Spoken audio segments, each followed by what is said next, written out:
ಭೂಮಿಕಾ ಹಾರಾಡಿ ಇವರಿಂದ ಬ್ರಹ್ಮಾವರ ಎಸ್ಎಂಎಸ್ ಕಾಲೇಜಿನ ಮಕ್ಕಳ ಮಂಟಪದಲ್ಲಿ ಏಪ್ರಿಲ್ 3ರಿಂದ 4 ದಿನಗಳ ನಾಟಕೋತ್ಸವದಲ್ಲಿ ಪ್ರಥಮ ದಿನ ಕಾಲಚಕ್ರ, ಎರಡನೇ ದಿನವಾದ ಶನಿವಾರ ಹೂಕನಸ ಜೋಕಾಲಿ, ಮಧುರ ಹಾಡುಗಳ ಸುಮಧುರ ಸಂಜೆ ಕಾರ್ಯಕ್ರಮದ ನಡುವೆ ಗಣ್ಯರ ಸಮ್ಮುಖದಲ್ಲಿ ರಂಗಕರ್ಮಿ ಸೇತುರಾಮ್ ಇವರಿಗೆ ರಂಗಭೂಮಿಕಾ ಪುರಸ್ಕಾರವನ್ನು ನೀಡಿ ಗೌರವಿಸಲಾಯಿತು.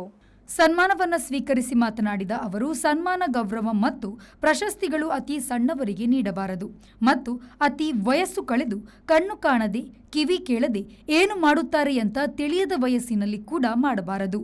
ಕರಾವಳಿ ಜಿಲ್ಲೆಯ ಉಡುಪಿ, ಮಂಗಳೂರು, ಕುಂದಾಪುರ ನಡುವೆ ಬ್ರಹ್ಮಾವರದಂತಹ ಭಾಗದಲ್ಲಿ ನಡೆಯುವ ರಂಗ ಚಟುವಟಿಕೆ ಮತ್ತು ನನಗೆ ನೀಡಿದ ಗೌರವಕ್ಕೆ ಕೃತಜ್ಞ ಎಂದರು. ಈಗಿನ ವ್ಯವಸಾಯಗಳ ಪರಿಸ್ಥಿತಿ ಹೇಗಿದೆಯೋ ರಂಗಭೂಮಿ ವ್ಯವಸಾಯ, ಸಾಹಿತ್ಯ ವ್ಯವಸಾಯಗಳ ಪರಿಸ್ಥಿತಿಯೂ ಅದೇ. ಹಾಗಾಗಿ ಏನಿದೆ ಹೇಳಿ, ಅಲ್ಲಿಯಾದರೂ ಏನೋ ಒಂದು ಸರ್ಕಾರ ಒಂಚೂರು ಪಾರು ಕಾಂಪನ್ಸೇಷನ್ ಕೊಡುತ್ತೆ, ಇಲ್ಲಿ ಸರ್ಕಾರ ಕಾಂಪನ್ಸೇಷನ್ ಕೊಡುತ್ತೆ ಅಂತ ಹೇಳತ್ತಷ್ಟೇನೆ.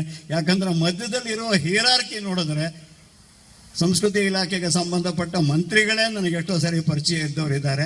ಆದರೂ ಇಲ್ಲಿವರೆಗೂ ಕನ್ನಡ ಸಂಸ್ಕೃತಿ ಇಲಾಖೆ ಮುಂದೆ ನಾನೊಂದು ಅಪ್ಲಿಕೇಶನ್ ಹಾಕುವ ಧೈರ್ಯ ಮಾಡಲಿಲ್ಲ.